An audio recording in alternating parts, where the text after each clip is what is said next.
Digital Business Card Tutorial. Create your digital business card in 3 simple steps.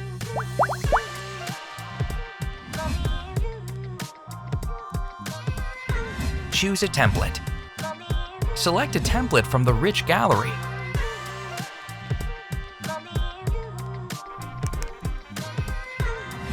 Adjust your content and branding using the online editor. To update the title, double-click the text and edit.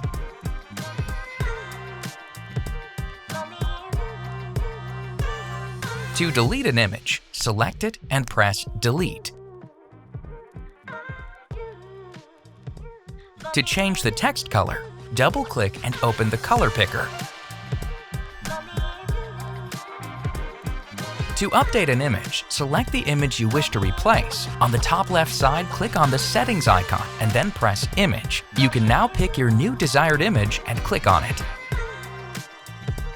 Publish with a single click.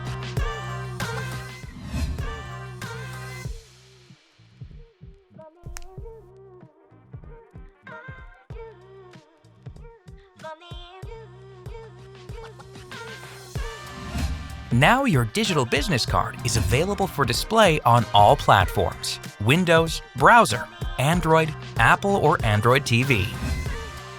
Try now for free. GoMixApp.com.